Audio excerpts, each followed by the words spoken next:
For this technique, you'll start by laying on your side and propping your feet up off the ground with one foot laid on top of the other. You'll then prop your upper body up using your forearm with your elbow directly below your shoulder. Your body should be parallel to the ground and your shoulders and hips should be vertically aligned with each other. From there, you'll let your body drop down as far as you can, making a U shape with the middle of your body. And then contract your obliques and focus on using them and them alone to bring your body back up until it's once again parallel with the ground. And then if you contract them strongly enough, you can even push the middle of your body up slightly past parallel before dropping back down and repeating. Now, I want to go over a couple really important form tips here, and then we will dive into the anatomy behind this technique to understand why it is so uniquely effective at hitting both the external and internal obliques compared to the other oblique exercises out there. And then I'll explain why it is the #1 best body weight exercise for hypertrophic gains of the obliques.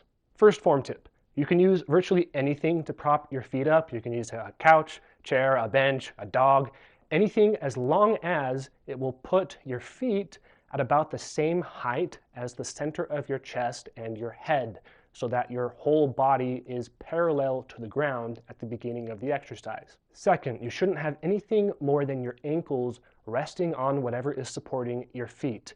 If you were to support more of your legs on that object, for example, if you were to have up closer to your knees supported, then your lower body would not drop down low enough to get you that balanced U shape, and the exercise would not be nearly as effective. And I'll go over why that's the case in the anatomy section. And finally, where most people go wrong with this exercise is they do not keep their shoulders and hips lined up with each other as they drop their body down and back up.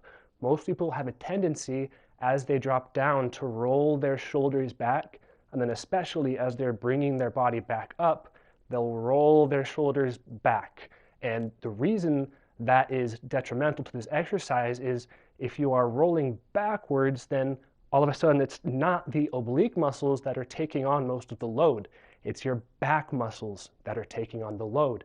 And the reason why so many people have a hard time not doing that is that's really how our body functions on a day-to-day basis. We're so used to extending our back in order to get up and straighten.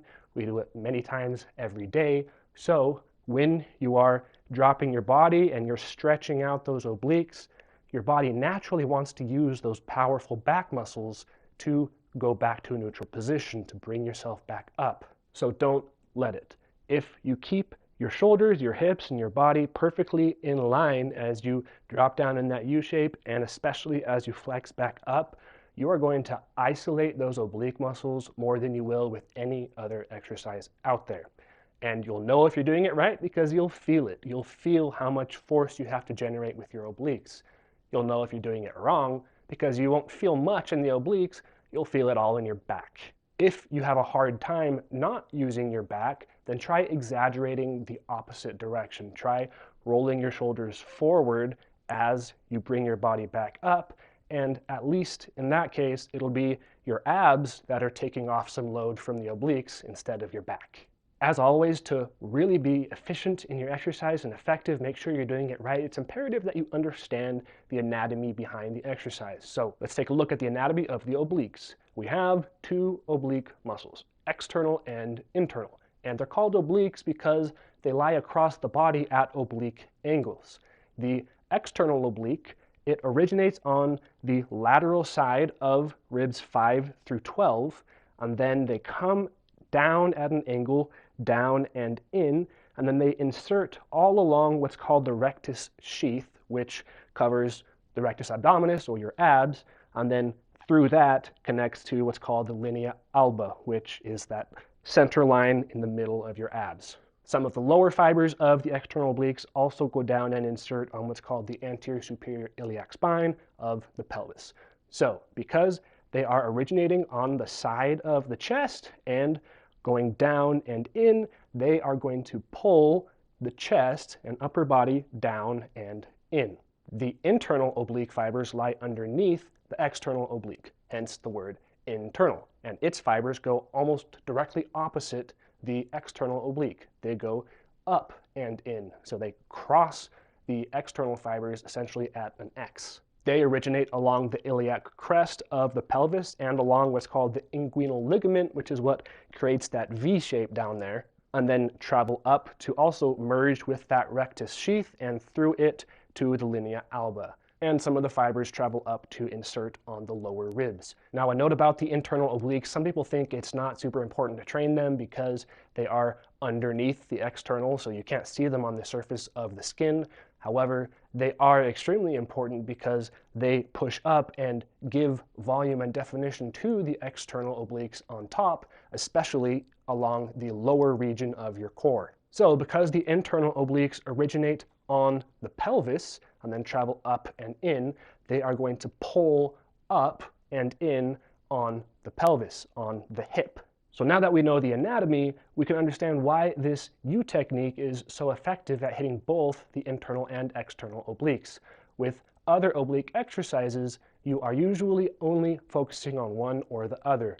For example, if you are doing standing oblique crunches, then you are bringing the chest cavity down, but you're not bringing the pelvis up. So you are focusing almost exclusively on the external obliques. You still will get activation in the internal obliques, but if you were to look at the region-specific hypertrophy, it would be weighed heavily towards the external obliques. In other oblique exercises, such as the hanging oblique crunch, you are bringing the hips up, so you are focusing primarily on the internal obliques, but you're not on the external obliques. They are mostly stationary. But with this U technique, you are bending in the middle. So on the way down, you're putting eccentric tension on the external oblique by stretching out your chest and bringing it away from its insertion point, and you're putting eccentric tension on the internal obliques by stretching out your hip.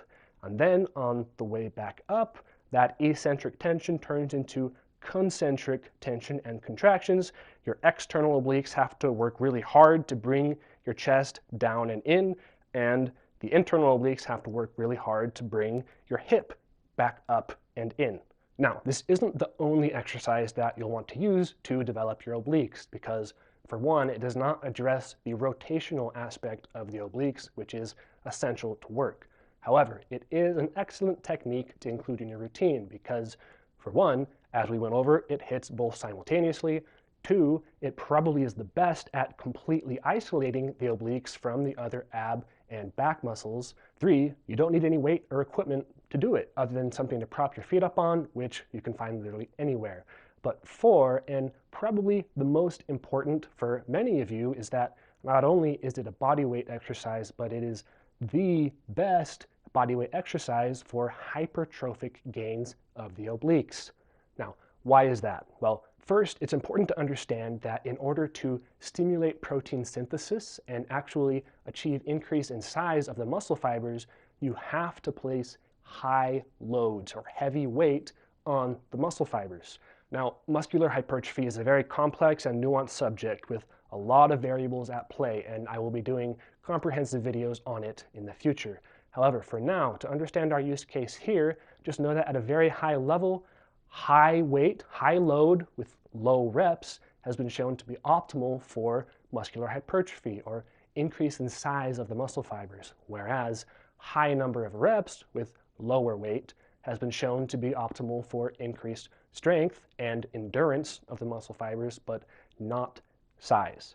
Now, there is one important exception to that rule, and it's called blood flow resistance training.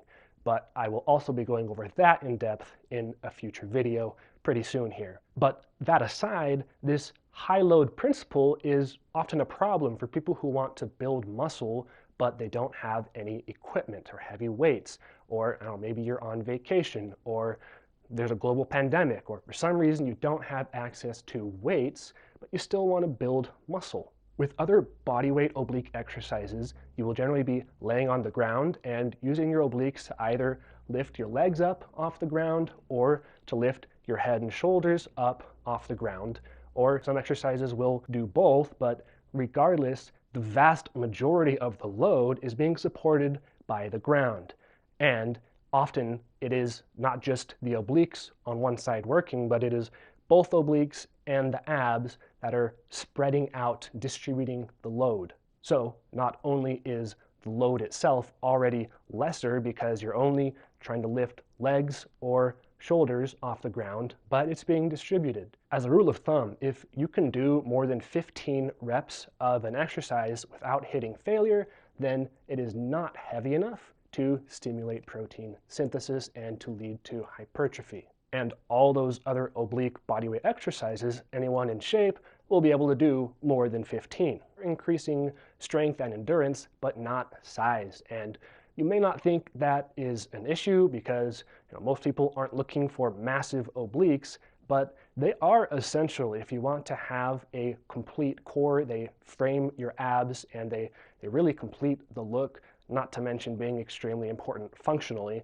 So anybody who really is serious about fitness, they will want to develop their obliques and build them, but all those other bodyweight exercises, they won't. Now let's contrast those to the U technique. Because your feet are propped up at the same level as the center of your chest and your head, your entire body from your shoulders down, the load is being placed directly and solely on two muscles, the internal and external oblique on the side that's on the bottom.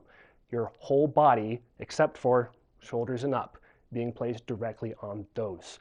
Trust me, this exercise is hard, and if you're doing it right, then even for people who are skinny and not carrying a lot of extra weight through their body, it will be more than enough load to trigger hypertrophy in the obliques. Now, if you're really serious about developing your core, then you'll want to register for one of my full online abs and obliques programs. I'm creating two different versions. One is geared more towards hypertrophy, the other towards toning and strengthening, both developed with the latest in exercise science. Just click the link in the video description to add your name to the waitlist to the program of your choice, and you will get 50% off the program when it is released in its beta version. If you have any specific content requests, I'd love to hear them. You can put them in the comment section below, and I also leave a feedback form in the video description if you want to put your content request directly onto my to-do list and be notified when the content you requested is available. Mahalo, my friends. Until next time.